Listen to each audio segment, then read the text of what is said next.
Hello and welcome all. We have NEET AIR-1 Soyeb Aftab, ranker 2022 with us, and this is Last Mile 2022. Today, Soyeb will be guiding us all on strategies and important tricks to attempt the NEET exam. Also, he will be sharing toppers insights on how you can find the right balance with your juggle of school studies and NEET preparation. You can ask any of your doubts with him too. Please keep yourself at mute during the session. We will address questions at the end of the session. Thank you. Over to you, Shoaib. Hi guys. Hi everyone. First of all, thank you for joining this session, this webinar. So we'll discuss mainly about the strategies that we can employ during the last, let's say 1.5 months. So let's begin. So first of all, what is important in the last 1.5 months is you have to recognize what is important and what is not, because time is very less, time is very limited. You have a lot of stuff to cover. बहुत सी चीजें करनी है, सब कुछ cover करना है, पूरा syllabus cover करना है 11th plus 12th का, but time is not on your side, right? And there might be a lot of topics, a lot of areas where you are weak at already, then you have to do that too, along with the whole syllabus you have to revise. So कैसे करना है, we'll discuss all of that and what all strategies we can employ, और कैसे हम we can make out, we can extract the best out of our efforts, ताकि जितना भी हम करें that is productive. So first of all discuss करते हैं कि जो 1.5 months बचे हैं उसको टाइम वाइज कैसे करना है. लेट्स से फर्स्ट 15 days में क्या करना है, नेक्स्ट जो लास्ट मंथ में क्या करना है, विल डिस्कस अबाउट इट. तो पहले जो अभी का टाइम है, जो might be doing something, let's say आप कुछ भी कर रहे हो, आप रिवीजन पे फोकस कर रहे हो, या फिर आप अपने वीक टॉपिक्स पे फोकस कर रहे हो, या फिर let's say you are focusing on particular subject. हो सकता है वो आपका वीक हो सकता है स्ट्रांग हो, या फिर आप ज्यादा मॉक टेस्ट पे फोकस कर रहे हो. व्हाटएवर यू आर डूइंग, ठीक है, उसको चलने दो. कोई रेडिकल चेंज लाना अपनी स्ट्रेटजी में, that is not I would recommend right now, because सबकी अपनी अपनी स्ट्रेटजीज होती है प्रिपरेशन के टाइम पे. कुछ लोग जो है ज्यादा टेस्ट देने पे बिलीव करते हैं कि, मतलब I had friends who used to appear for let's say 1 mock test every day, and then there were people like me जो लेट्स से वीक में एक ही मॉक टेस्ट अपियर कर रहे थे टिल द लास्ट मंथ. अभी लास्ट मंथ में जो है मैंने अपनी फ्रीक्वेंसी इंक्रीज की थी to around let's say 1 mock test every 2 or 3 days. So varied approaches exist. You have to decide what suits you the best. तो आप कैसे तरह के पर्सन हो, let's say you focus mainly on question practice, या फिर you focus mainly on theory and concepts, that depends on you. What is important is कि आपका स्कोर कैसा आ रहा है, या फिर how you are scoring as compared to others, and how you are doing all the mock test, and if you solve a PYQ, previous year question, or if you solve a previous year paper, तो क्या आप उसको solve कर पा रहे हो या नहीं, that is what matters. I recommend कि solve all of the previous year question papers, not individual topic wise. जैसे कि हम नॉर्मली तो कर ही रहे होते हैं अपने चैप्टर, जब भी हम पढ़ते हैं, whenever we study a chapter then we do the previous year questions that are from that chapter, but वो नहीं, आप पूरे पेपर्स को एक बार सॉल्व करो, let's say 2021 2020, and do it till let's say 14 या 15 तक कर लो, है ना, and see how much you're scoring in these papers. So let's say कि 2020 वाले पेपर में you scored around 600, और then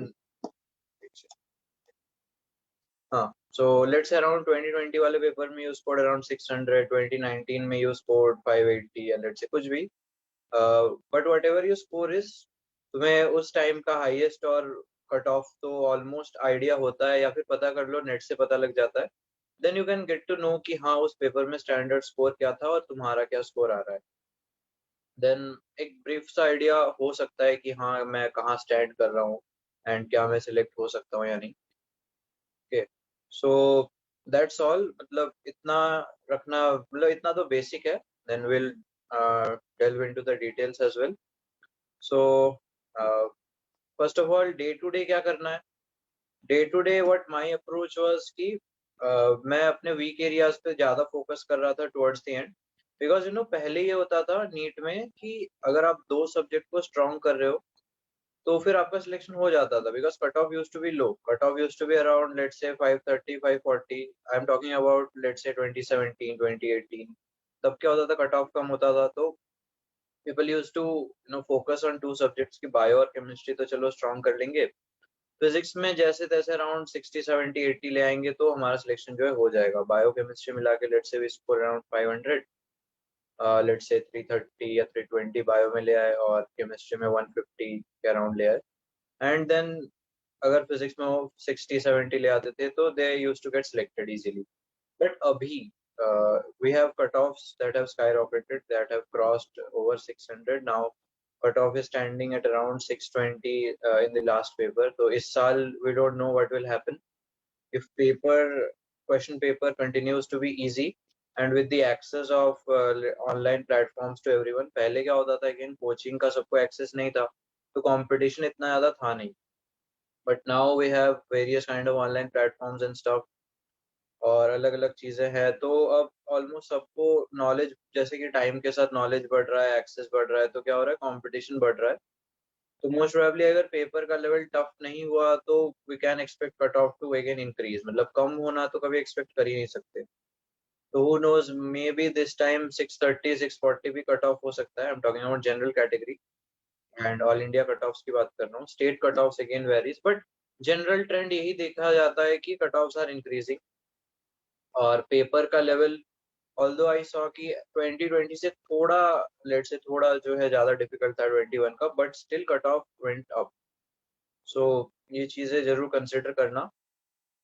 and I would say कि अगर आप जनरल कैटेगरी से हो और ऑल इंडिया कट ऑफ के लिए एम कर रहे हो, you want to get selected into government college, then 630 640 would be a safe score.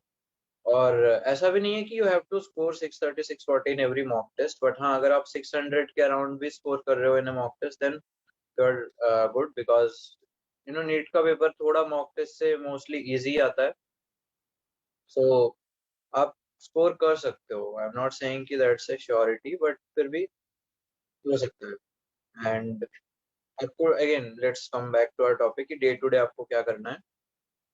So the point is कि डे टू डे आप उस पर फोकस करो जो आपका वीक है, क्योंकि अगर आप 630 640 में स्कोर करना चाहते हो तो आपको सारे सब्जेक्ट्स में ऑलमोस्ट इक्वली स्ट्रांग होना ही पड़ेगा, बिकॉज आप एक सब्जेक्ट में बहुत वीक होके इतना स्कोर कभी कर ही नहीं सकते। तो आपको सबका जो है पेपर इजी है, तो आपको किसी भी मतलब सब्जेक्ट में आपको डेप्थ में जाने की जरूरत नहीं है, आपको सबका बेसिक पता होना चाहिए। सो जैसे कि आपको पता है नीट का जो पेपर आपके नॉलेज को कभी टेस्ट करेगा ही नहीं, आपके एमसीक्यू सॉल्विंग एबिलिटी को टेस्ट करेगा, देन आप कितना एग्जाम रेलिवेंट चीजें पढ़ रहे हैं, इन चीजों को ये टेस्ट करता है।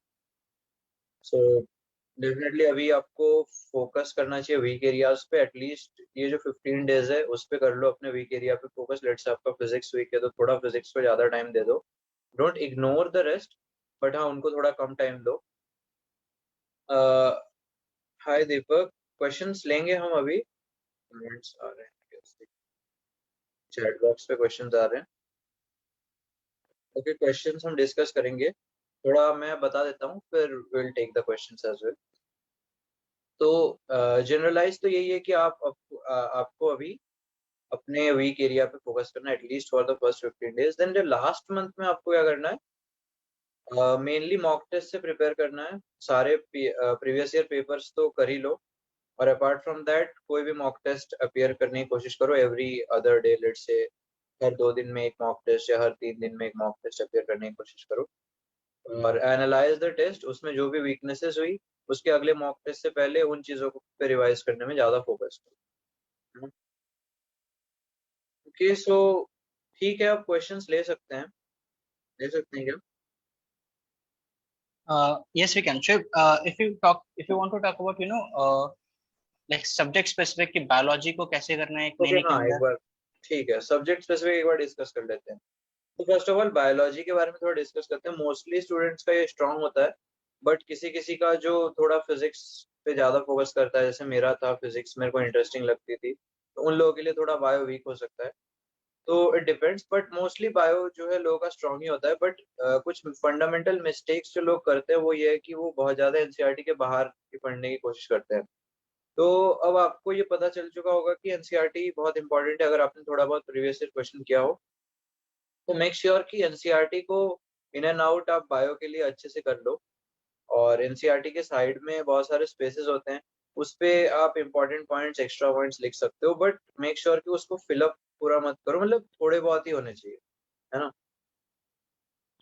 तो एनसीईआरटी मेन है बायो में, प्रीवियस ईयर क्वेश्चंस जरूर लगा लेना। बाकी इसके अलावा आई डोंट थिंक, हाँ एनसीईआरटी बेस्ड अगर आप कोई एमसीक्यू बुक कर रहे हैं, लेट्स से फिंगर टिप्स जैसा कोई भी बुक, तो भी ठीक है। बट वैसे अगर आप नहीं कर रहे तो भी चलेगा, अभी तो टाइम नहीं है, अभी बिल्कुल स्टार्ट मत करना कोई बुक सॉल्व करना है ऐसा कुछ। अभी मेनली रिवीजन पे फोकस करो। बायो के लिए एनसीईआरटी ही सोर्स है, उसके बाहर जाने की कोई जरूरत नहीं। लास्ट टाइम पे जब मेरे पास भी अराउंड इतना ही टाइम बचा हुआ था, लेट से 1 महीने 1 डेढ़ महीने बचे हुए थे, then I used to focus on NCERT only bio के लिए। Then let's discuss about chemistry. Chemistry के 3 पार्ट है, फिजिकल, इनऑर्गेनिक, ऑर्गेनिक।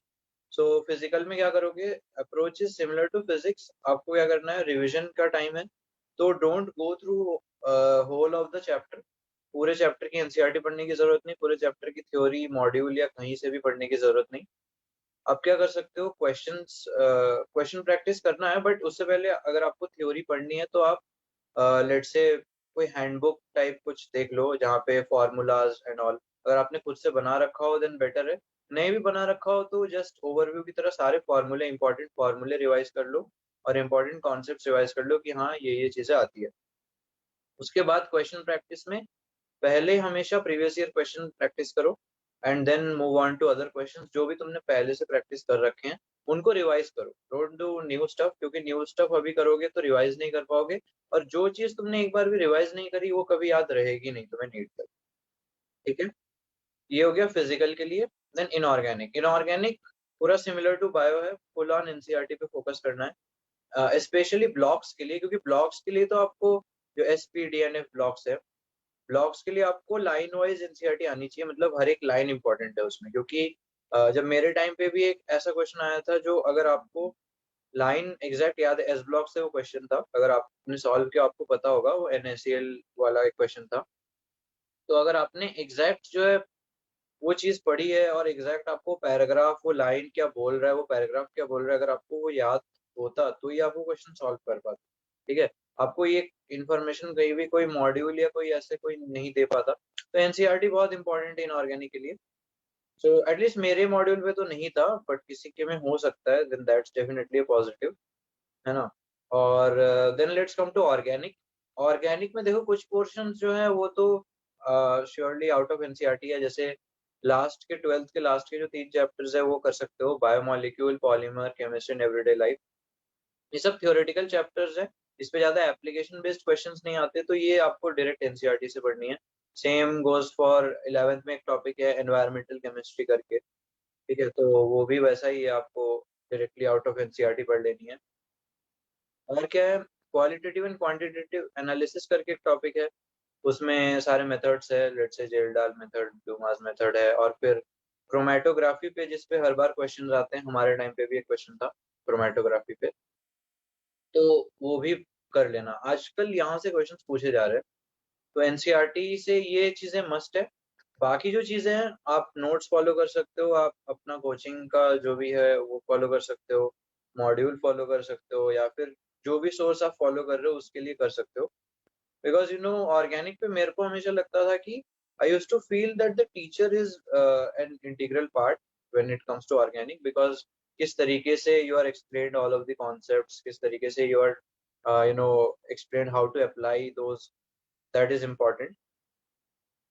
इसके अलावा कुछ चीजें तो है ही जो याद करनी है, जैसे let's say name reactions and stuff हो गए, तो वो चीज आपको याद करनी है। फिर कायरलिटी एंड स्टफ, जो आइसोमेरिज्म का पूरा टॉपिक है, वो चीजें आपको पता होनी चाहिए। उसमें याद करने वाला नहीं है, कंसेप्चुअल है, बट वो चीज आपको पता होनी चाहिए। फिर नॉमेनक्लेचर हो गया, तो ये चीजें तो आपको पढ़ना ही पड़ेगा। ठीक है, सो ऑर्गेनिक इज डन, इनऑर्गेनिक हो गया, तो केमिस्ट्री इज डन। देन आते हैं फिजिक्स पे।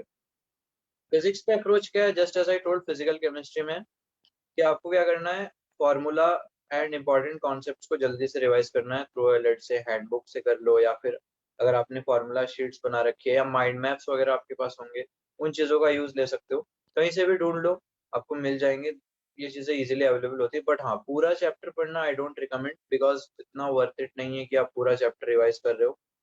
और क्या कर सकते हो, क्वेश्चन प्रैक्टिस के लिए पीवाईक्यूज अगेन मस्त है यहाँ पे भी। पीवाईक्यूज हो जाए तो आप बाकी क्वेश्चंस पे चले जाओ, शिफ्ट कर लो। बाकी क्वेश्चंस कहाँ से, अगेन जो चीज़ आप ऑलरेडी सॉल्व कर चुके हो, उस पे जो भी चीज़ आपने इंपॉर्टेंट मार्क कर रखी हो, स्टार मार्क कर रखी हो कि हाँ ये क्वेश्चन अच्छा है, या ये क्वेश्चन पे मुझे डाउट था, तो मोस्ट प्रोबेबली ये क्वेश्चन अच्छा है और ये क्वेश्चन आगे चल के आ सकता है, थोड़ा डिफिकल्ट है, थोड़ा कॉन्सेप्चुअल है, उन क्वेश्चंस की आपको जो है प्रैक्टिस करनी। तो ठीक है, सब्जेक्ट वाइज हो गया, अब आई थिंक क्वेश्चंस ले सकते हैं, है ना? स्टार्ट करें क्या questions? Yes let's go. Okay, chat box पे अपने क्वेश्चंस डाल दो प्लीज। पहला क्वेश्चन है, सर 550 पर स्कोर अटका है, टेस्ट में मार्क्स इंप्रूव नहीं हो रहा है। सो देखो, ये चीज डेफिनेटली होती है, एक सीलिंग इफेक्ट सा आता है कि आप उस स्कोर पे अटक जाते हो। ये साइकोलॉजिकल है या कैसा है मुझे भी नहीं पता, क्योंकि मेरे साथ भी ये चीज होती थी। मतलब मेरे साथ ये था कि एक टेस्ट पे मेरे थोड़े अच्छे आ जाते थे, लेट्स से अराउंड 670 या 680, और फिर अगले टेस्ट में मेरा गिर जाता था, 630 हो जाता था। अब ये I don't know why, but difficulty पे भी डिपेंड नहीं करता था। मतलब भले डिफिकल्ट पेपर आए, but still I used to score like this, कि मतलब एक टेस्ट में तो मेरे आएंगे 680 के अराउंड, और इवन इजी पेपर्स में भी जहाँ पे ऑलरेडी कुछ लोग 720 स्कोर कर रहे थे मेरे आसपास, जो कि बहुत इजी था, बट उस पे भी मेरा पता नहीं कैसे सिली मिस्टेक्स होके 680 690 के आसपास आ जाता था। तो आई फेस दिस, तो मैं इसका बता सकता हूँ थोड़ा। सो अकॉर्डिंग टू मी इसका सॉल्यूशन यही है कि आप जो है ट्राई करो कैसे भी करके साइकोलॉजिकल बैरियर को जो है क्रॉस करने की, है ना? एक सेकेंड, क्वेश्चन आ रहा है। हाँ, सो जैसा कि मैं बोल रहा था कि आप ट्राई कर सकते हो कि इन चीजों के बारे में ना सोचो, आप पेपर पे फोकस करो हमेशा। आप हमेशा पुराने स्कोर पे फोकस ही मत करो, उसको भूल जाओ। स्कोर्स पे एक्चुअली मैटर नहीं करते, स्कोर्स पे फोकस करना बंद कर दो, क्वेश्चंस पे फोकस करना स्टार्ट करो। एनालिसिस बहुत इंपॉर्टेंट है। एनालिसिस में आप देखो कि क्वेश्चंस आपके किस तरीके के गलत हो रहे हैं। अगर आपके सिली मिस्टेक के थ्रू गलत हुए हैं और आप फिर से वही स्कोर पे पहुंचे हो, देन आपको जो है कंसंट्रेशन इंप्रूव करने की रिक्वायरमेंट है। जैसे मैंने देखा कि मेरा जो नीट में कंसंट्रेशन था, वो मेरे को फील हुआ, तब भी फील हो रहा था, इवन नीट के बाद भी फील हुआ कि जो जितना मैं नीट में कंसंट्रेट कर पाया, उतना मैंने कभी भी उतने एफर्ट्स मैंने एक मॉक टेस्ट में नहीं दिए थे। तब मेरे को लगा कि let's say if I would have put that much of efforts, that much of concentration into my mock test, तो डेफिनेटली ऐसे बहुत सारे होते जहाँ पे मैं 720 स्कोर कर लेता, बट मैं कहाँ रह गया, लेट्स से 700 पे रह गया, 695 पे रह गया, बिकॉज ऑफ सिली मिस्टेक्स हो जाते थे, थोड़ा बहुत कंसंट्रेशन लैग हो जाता था। दिक्कत ये होती है कि आप जब सही कर रहे होते हो क्वेश्चन फ्लो में, क्या होता है, आप खुश हो जाते हो, देन कंप्लेसेंट हो जाते हो कि हाँ, आप उतना ध्यान देना छोड़ देते हो कि हाँ पेपर इजी है, क्वेश्चन सही हो रहे हैं, इतना ध्यान नहीं देंगे। तो यहाँ पे क्या होता है, क्वेश्चन गलत हो सकता है। और ये चीज आपका नीट में भी हो सकता है। मेरे साथ ये नहीं हुआ because I was extra careful. NEET में तो मैं कोशिश कर रहा था, एटलीस्ट मैं फिजिक्स को 2 बार सॉल्व किया था मैंने। तो आपको जो है एक्स्ट्रा केयरफुल होना पड़ेगा। और कभी भी लेट से पेपर इजी है टफ है, आपको चीजें सोचनी नहीं है, आपको हमेशा एक क्वेश्चन को एक क्वेश्चन की तरह लेना। That's when you can do, you can get ahead of that barrier जो आप अटक जा रहे हो 550 पे। और क्वेश्चंस आ रहे हैं, एट लास्ट टाइम फिजिक्स के लिए क्या कर सकते हैं फॉर स्कोरिंग एवरेज मार्क्स? देखो, अगर अभी तुमने फिजिक्स में ज्यादा कुछ नहीं किया है और तुम्हें एवरेज से मार्क्स चाहिए, कि लेट से तुम्हें लग रहा है कि बायो और केमिस्ट्री तुम्हारा स्ट्रांग है, बट फिजिक्स में इफ यू स्कोर अराउंड 100, तो आपका हो जाएगा। अगर आपको ऐसा लगता है, देन डेफिनेटली आप क्या कर सकते हो, प्रीवियस ईयर क्वेश्चंस को सॉल्व करो। प्रीवियस ईयर क्वेश्चन से रिलेटेड जो थ्योरीज है, उनको अच्छे से करो। मतलब आपने एक प्रीवियस ईयर क्वेश्चन देखा, वो किस टॉपिक से आया है, उसको अच्छे से पढ़ लो। क्योंकि कई बार ये होता है कि मेनली जो क्वेश्चंस के टॉपिक सेम होते हैं, भले क्वेश्चन चेंज हो जाए। जैसे कि लेट्स से प्रीवियस ईयर क्वेश्चन में फिजिक्स में क्वेश्चन आया है करंट इलेक्ट्रिसिटी में से, लेट्स से किरचॉफ लॉ में से क्वेश्चन आया, या फिर पावर से बहुत बार क्वेश्चन आते हैं। ओके, प्लीज से in English also. So actually, let's say you have a question from current electricity, you have the heating portion or power portion. So you have to, let's say, circuits are connected in parallel, you have to estimate the time. So let's say time for one circuit is one, let's say जो भी है एक resistance का जो है time is given, and you have the time for another resistance too, then they are combined in parallel, then they are asking you the effective time to heat an object to the same degree. Okay, so if you have that kind of question, then you will see that although the questions are changing, but the topic is same. So what you can do is you can analyze the previous year questions, and then you can go to those topics from which these previous year questions are coming, right? Then you can study those topics and make sure that you get an around average of, let's say, 100. That's what you want. Okay, ये question हो गया. Is self study enough for cracking NEET? या self study देखो enough है, but आपको कोई तो guiding, मतलब कोई तो गाइडेंस चाहिए, मतलब कि आपको बता दे कि यार ये जो तुम पढ़ रहे हो वो इम्पोर्टेंट नहीं है, ये जो तुम कर रहे हो ये इम्पोर्टेंट नहीं है, और तुम्हें इस टॉपिक में जो है थोड़ा एनसीईआरटी के बाहर जाना है. तो if someone is there to guide you throughout your preparation journey, or if someone guides you time to time, let's say every month or so, then self study might be enough. Otherwise तो, और मेरे को इतना idea भी नहीं क्योंकि मैं तो खुद कोचिंग से था, बट हाँ, I can definitely say that self-study contributes mainly to your selection, because around 70 to 80% contribution to your selection is through your self-study, right? But that just the 20 or 30% of guidance is required.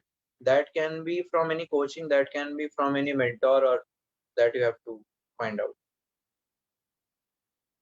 Okay, और क्या है?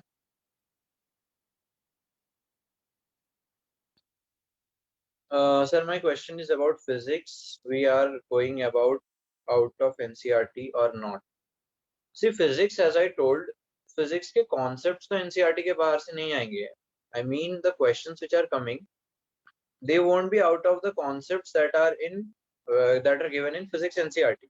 But you can't expect all the questions directly out of physics NCRT, right?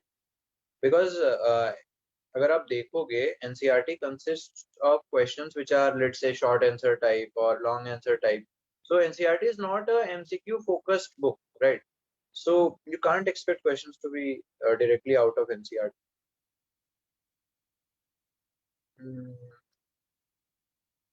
I'm going to appear NEET 23. How want to score above 150 in physics? So see, अगर आप 23 में appear करने वाले हो, if you appear in 23, then you have a lot of time left.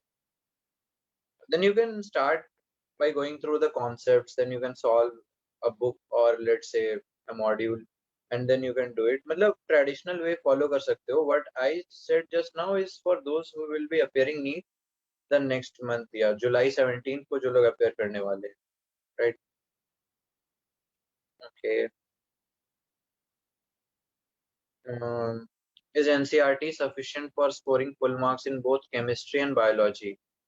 See, chemistry and biology, as I told, for biology you can score around 345, 350 directly out of NCRT.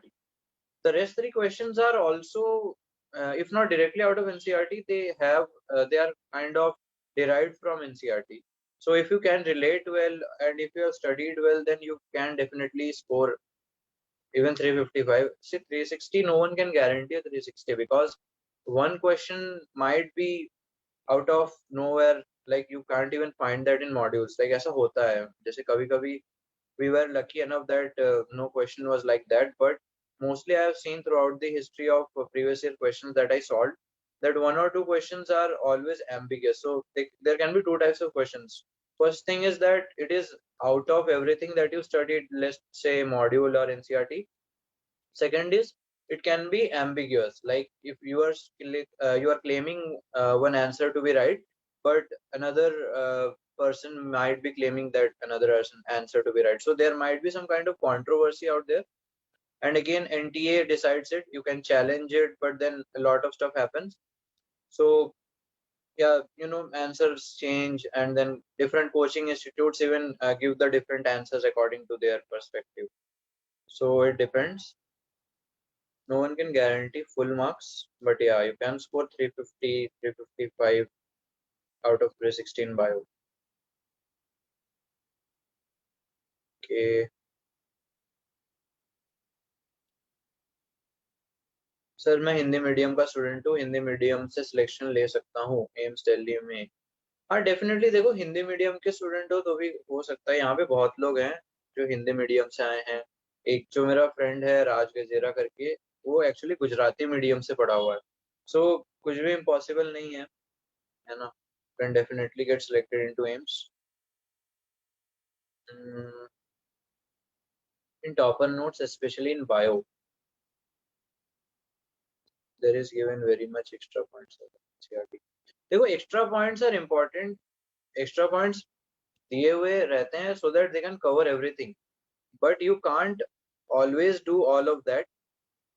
Let's say you are studying for the first time, then you can start by doing all of that extra points. Then you are studying for the second time, you are revising, then you can eliminate some which you think कि हाँ यहाँ से तो question बन ही नहीं सकता, ये तो डेटा है, right?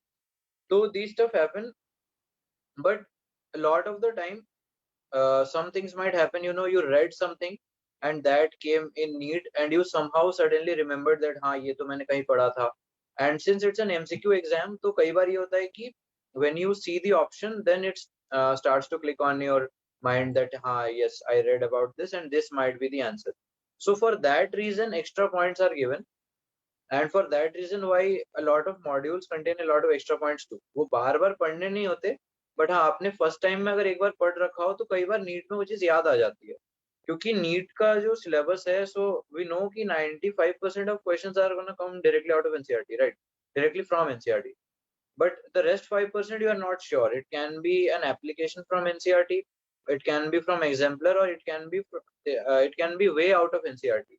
And if somehow that was mentioned in your module and you had read it just once, but after seeing the options, it somehow got clicked into your mind that yeah, I read it once in my module, then that might help and give you an edge over the others. Because you see, ये जो है selection का game, you can get ahead only by competing with others. आप किसी से ज्यादा score करके आगे बढ़ सकते हो.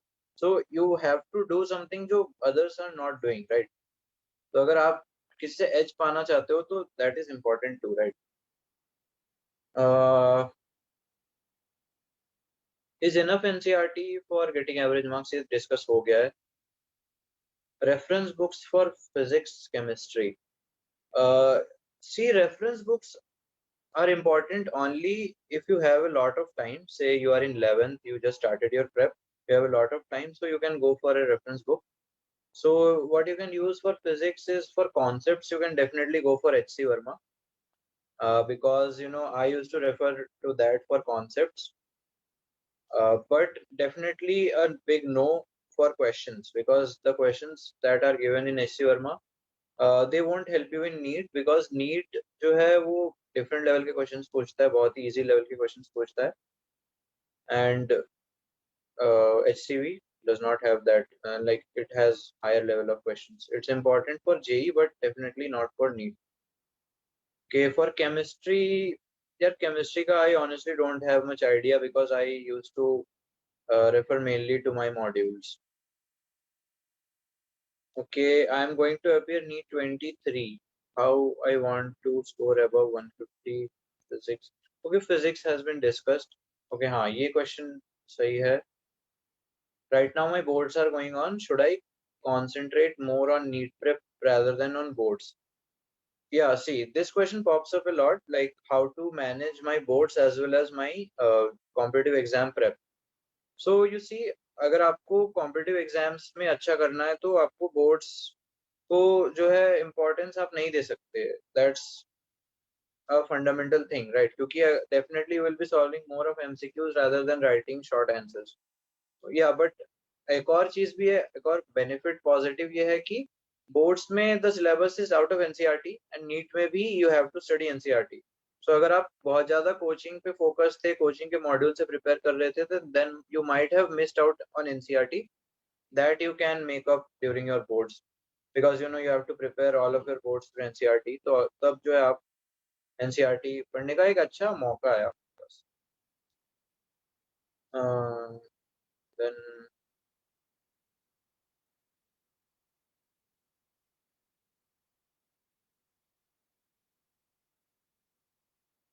ये सब डिस्कस हो चुका है. How to study physics. How many hours we should study in a day? So देखो, how many hours is not fixed, but how much you are doing, that is important. But if you want a rough idea, so I was studying for around, let's say, 12 to 13 hours per day. This is excluding coaching because coaching was not on at that time during the final months. Okay.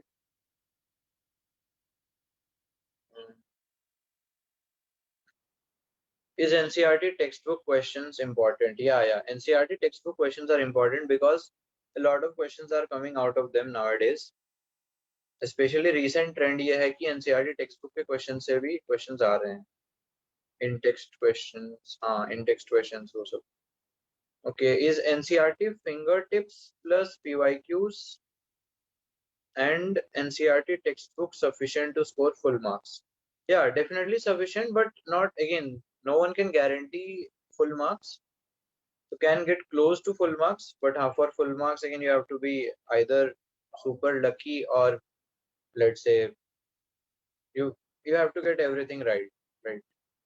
So that's definitely a problem. Okay. A second. Last 1 month tips for better score. My tip during the last month is that you have to make yourself acquainted with the NEET experience. So make sure that you appear for a mock test in the time of NEET, like 2 to 5 जो है, जैसे हमारा NEET होता था, मतलब अभी भी शायद वही है, 2 to 5 ही है. तो you have to make sure कि you develop that sitting, 2 to 5 आप बैठ के वो टेस्ट दे रहे हो. बिकॉज नॉर्मली हमारा स्लीप शेड्यूल एंड ऑल अगर ऐसे तरीके से मतलब एडजस्ट हो जाता है कि वी ऑफन मतलब वहाँ पे उस टाइम अगर आप स्लीपी फील कर रहे हो then that is definitely a big negative, right. तो एडजस्ट कर लो अपने आप को अकॉर्डिंग टू नीट शेड्यूल. और वो जो फाइनल 3 आवर्स है दैट इज वेरी इंपॉर्टेंट क्योंकि दैट कैन आपके प्रिपरेशन से +-50 का डिफरेंस आ सकता है, +-50 to 100 मार्क्स तक का भी डिफरेंस आ सकता है क्योंकि वहाँ पे again paper attempting sequence here is important too. Make sure you attempt your strong subject first always. That's what I recommend every time. That's because the confidence that you gain when you are getting, let's say, questions right, because that is your strong subject, so most probably you are gonna get most of the questions right. So when you're getting your questions right, then you get a lot of confidence, so that that continues and that flows while you go into your next subject. So that will definitely give you an extra edge, as opposed to, let's say, you start with your weakest subject, you can't you can't solve some questions, then your confidence decreases and ultimately you turn out making mistakes in your strong subject too. Okay, और क्या questions है? Is NCRT and fingertip sufficient or we have to practice SL Aurora also? See, I didn't do any of these books like SL Aurora and stuff, so I don't have much idea, but yeah, NCRT and fingertips are sufficient. Okay, और कोई doubt हो तो बताओ. I think और कुछ doubts है नहीं. Okay, हाँ. Any tips for marking answers on OMR sheet? See, OMR sheet में what I used to do for physics, I used to attempt the whole section and then I used to, while marking, I used to recheck it. But for bio and for organic and inorganic chemistry, I used to mark while solving a question. Like, let's say I solved one bio question, I used to directly mark into my OMR. That helps too, because often if you do it at the end, then there's one chance of error where you might have left a question in your question paper, but while marking the answers on OMR, you might skip that part and you might the question that you left on your question paper on your answer sheet, you might mark the answer for the next question, so that might get the whole sequence wrong. This had happened to someone who used to live in the same building where I used to live in Kota while I was taking coaching. Okay.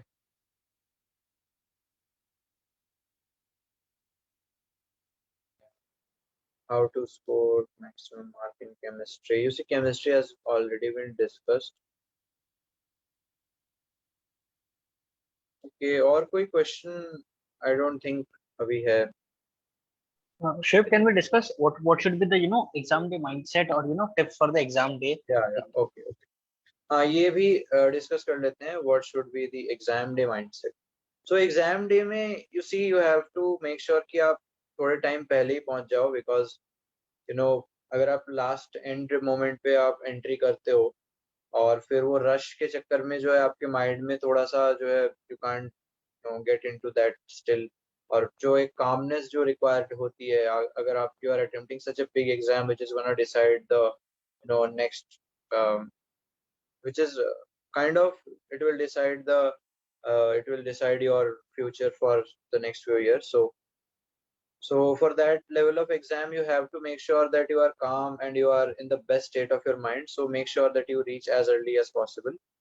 And also they make you enter the exam hall almost around 2 to 3 hours prior to starting the exam, so you utilize that time well. You can take rest, you can do some sort of meditation, or you can just sleep. But again, सोना नहीं है, मतलब पूरे तरीके से नहीं सोना है, क्योंकि फिर आप नींद से उठते हो एंड लेट से अगर आपकी नींद जो है ठीक से नहीं हुई, then again that's a negative too. अगर आप फिर नींद के फेज में रहते हो, आपको नींद आ रही होती है, सो मेक श्योर कि you are at your best attentive state जब आप एग्जाम अपेयर कर रहे हो. मील्स एंड ऑल का थोड़ा देख लेना. Don't take any heavy meal before going. Just fruits and all and basic breakfast type stuff is preferred, or during attempting, again, do one at a time, because if you're attempting questions and let's say you couldn't solve one question in the first attempt, then don't carry that thing over to the next question, because अगर आप उसके बारे में ही सोच रहे हो, then you might get the next question जो आपको आता है, आपको वो भी गलत हो सकता है ना.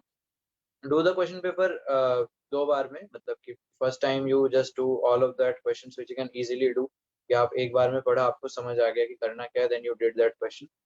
बाकी questions जो थोड़े से टफ लग रहे हैं, थोड़े से पढ़ के लग रहा है कि भाई आप हिंदी में बोलिए, ठीक है हिंदी में बोल लेते हैं.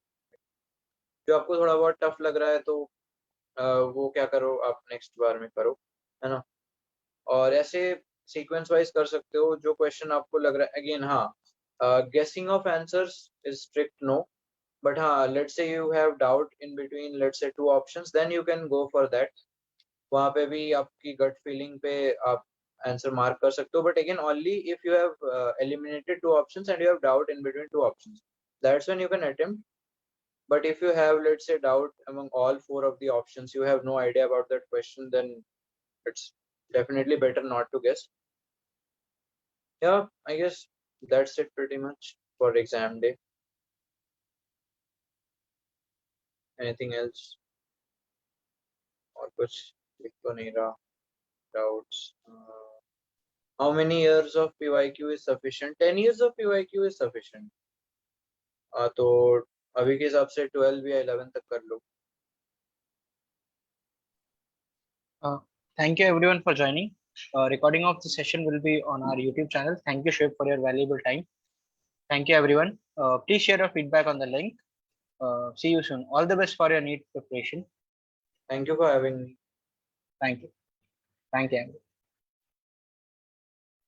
Bye everyone. I wish you all the very best for your exam.